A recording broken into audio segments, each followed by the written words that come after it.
Ensuite, on peut aller au menu accueil.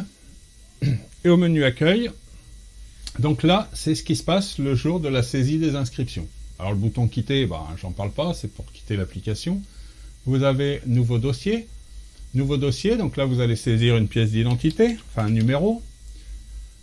Donc là on saisit, sur la partie haute, ce sont les données de l'exposant, sur la partie basse, ce sont les informations des emplacements. Le type de pièce d'identité, voilà, c'est les 4 qui sont dans la liste. Délivré par, on s'en fout, il faut remplir quelque chose. Hein, après, c'est que je veux pas perdre du temps à écrire des communes. Délivré on va dire le 02/02/2020. Le type d'exposant, on va dire que c'est un particulier. Le nom ou la société si c'est un professionnel. Donc si c'est un particulier, son nom, c'est Toto. Son prénom, ou le nom du représentant de la société, si ici c'était une société. Son prénom, je sais pas, Albert. Son adresse, hop, rue de la Poste, il y en a un peu partout. Enfin, quand il y a des postes.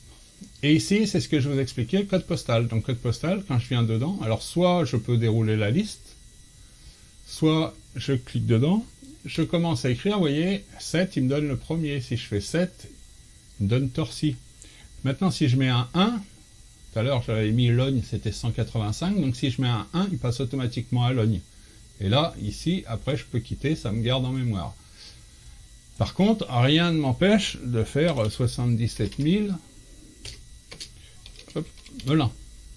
Voilà, ça passe aussi. C'est vraiment, ici, la liste déroulante, c'est vraiment une assistance. Ça n'oblige pas à saisir dans la liste. Le numéro de registre du commerce, c'est pour les professionnels. La personne qui s'enregistre, souvent ça va être le gérant ou l'artisan. Enfin. Et ensuite, on valide la saisie de notre premier dossier. Une fois qu'on a validé, on obtient un numéro de dossier. La nature de la vente. On va mettre, pour jouer, peu importe. Le type de paiement, carte bancaire. Et là, ici, donc là, le montant du dossier, vous ne pouvez pas le modifier. Le montant du dossier va être modifié automatiquement, justement, par rapport au tarif que vous avez appliqué. Donc ici, c'est un particulier. On va lui mettre, par exemple, l'emplacement 1. On fait ajouter. On va lui mettre l'emplacement 2. On fait ajouter. Et vous voyez, au fur et à mesure, le prix, il se modifie. C'est 2 emplacements, 10 € l'emplacement, ça fait 20 €. Si je le mets en professionnel, hop, ça passe à 80 €. Donc voilà, l'intérêt d'avoir fait les tarifs, c'est que tout se fait tout seul. L'emplacement 3, si vous vous souvenez, on l'a mis en sécurité. Ajouter, là il met un message d'erreur. Impossible d'ajouter un emplacement sécurité ou bloqué. Donc voilà l'intérêt de gérer les emplacements sécurité ou de bloquer des emplacements. Ça fait que la personne qui saisit, même si elle n'est pas au courant, elle ne pourra pas le donner. Elle ne pourra pas donner cet emplacement-là, ça lui informera que c'est un emplacement sécurité. On va mettre le 4. Et puis là, la personne va dire, non, s'il y a le 2, après il faut que j'aille derrière l'échafaudage, donc non, j'en prends que 2. Bon, à ce moment-là, on prend le 4, on clique sur la poubelle, on sélectionne le 4, on clique sur la petite corbeille. Il me demande de confirmer la suppression de l'emplacement 4, je lui dis oui, et il m'a supprimé l'emplacement numéro 4. Je valide le dossier. Ça me rappelle le numéro de dossier, parce que bien souvent on les note, les numéros de dossier sur les inscriptions, sur les feuilles d'inscription. Donc ça me le rappelle, comme ça me fait penser de le noter. Je clique sur OK. Et à partir de là, ça me lance l'impression. Vous voyez, derrière, j'ai une fenêtre, impression en cours, page 1, puisqu'il n'y a qu'une page. Et là, volontairement, moi j'ai mis en imprimante par défaut, je me suis mis une imprimante PDF parce que sinon ça va me sortir à chaque fois une feuille d'impression. Donc là, je vais aller, donc on va l'appeler test. Je vais la mettre sur le bureau, je fais enregistrer, et voilà, mon dossier est terminé.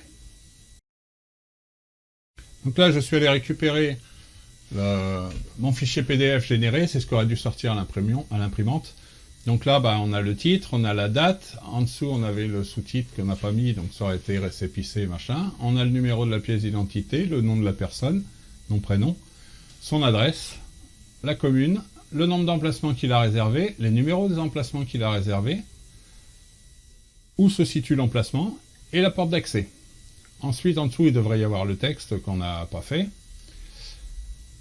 Le message important s'il en avait fait, et le message attention si on avait fait. Là, il y a Torcy ce que je vous avais dit, le 22 octobre, donc ici, hop, et ici, il y a la signature. Alors donc, là, on aurait pu mettre organisation, comité des fêtes, machin. Et on tamponne. Et en bas, alors là, on ne l'a pas fait non plus, ici, tout en bas de la feuille, on aurait eu les coordonnées de l'organisateur du Troc et Puce. Alors, on va saisir un deuxième dossier. 4, on va faire ça vite fait. Carte d'identité, délivrée par Orsi, le 03 05 2019. Type d'exposant, on va dire celui-ci c'est un professionnel. Donc la société c'est société Tata. Et puis le nom, prénom c'est Tata Laurent. Ouais, hop, voilà. Son adresse, rue du Pont, je sais pas, n'importe. Commune, bah on va prendre la Torcy. Registre du commerce, hop, on va mettre son registre du commerce en qualité de gérant. On valide. Lui, il va prendre l'emplacement 4. On ajoute, vous voyez, 40 € directement. Et la nature de la vente, je sais pas, c'est représentation fenêtre. Hein. C'est quelqu'un qui vient pour vendre des fenêtres. Enfin, rechercher les clients pour la vente de fenêtres, par exemple. Voilà. Et on valide le dossier. Donc, dossier numéro 3. OK. Donc là, je vais faire annuler. On va pas l'impresser. Ensuite, on va pouvoir maintenant, s'il y a besoin, quelqu'un qui revient, qui veut reprendre un emplacement en plus, qui voudrait voir s'il en reste à côté des siens, on peut directement rechercher le dossier, donc on va prendre le 2. Et là, on peut récupérer directement sa fiche. Et sa fiche, on peut la modifier. Par exemple, je vais faire quitter l'emplacement, je vais prendre la 3. Puis la 3, quand il va passer au paiement, il dit « Ah non, mais je suis pas professionnel, moi je suis particulier. » Bon, bah là, on va passer, on repasse en particulier.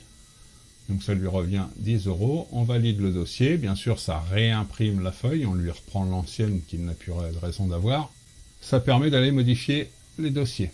Si on veut rechercher un exposant, on peut rechercher par rapport à sa pièce d'identité, son numéro de pièce d'identité, ou par rapport à son nom. Donc par son nom, si on commence à taper, voilà, Toto, voilà, T-O. Au début, bah, il me donne le premier qu'il trouve, hein, donc c'est pour ça que quand je commence à taper le T, il me met Tata par défaut, mais si je continue, je mets le To, il me met Toto. On peut également aller rechercher dans la liste déroulante, où là, on va avoir tous les exposants qui sont déjà enregistrés. Sachant que là, bon, j'en ai que 2, donc on ne voit pas, mais là, sinon, Toto, ça m'aurait mis Toto là en haut. En bas, j'aurais eu tout ce qui était par ordre alphabétique en dessous Toto, mais ici, j'avais l'ascenseur qui me permettait de remonter si jamais j'étais pas sûr de l'orthographe. Donc, je tape quelque chose, je sais que ça commence par To, et puis après, je sais plus. Donc voilà, je fais rechercher le dossier, bah, il me ramène le dossier Toto. Toujours pareil. On peut rechercher les informations sur un emplacement. Par exemple, je veux savoir, est-ce que le 3, il est disponible? Je tape le 3, je fais rechercher, ça me dit, ah ben non, le 3, c'est un emplacement sécurité.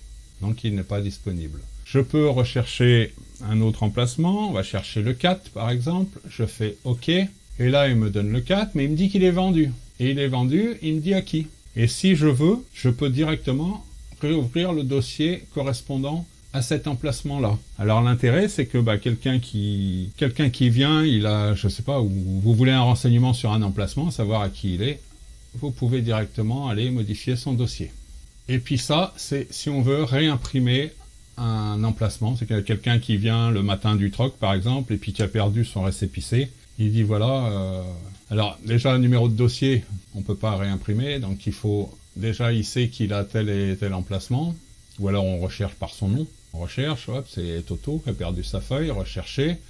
Vous avez directement, vous savez que c'est les emplacements 1 et 2. On peut revalider sans rien faire, à ce moment-là ça relance une impression. Mais si vous connaissez le numéro du dossier, vous venez ici, vous reprenez le 3, je ne sais plus si c'était 2 ou 3, mais peu importe. On fait OK et ça relance l'impression du dossier.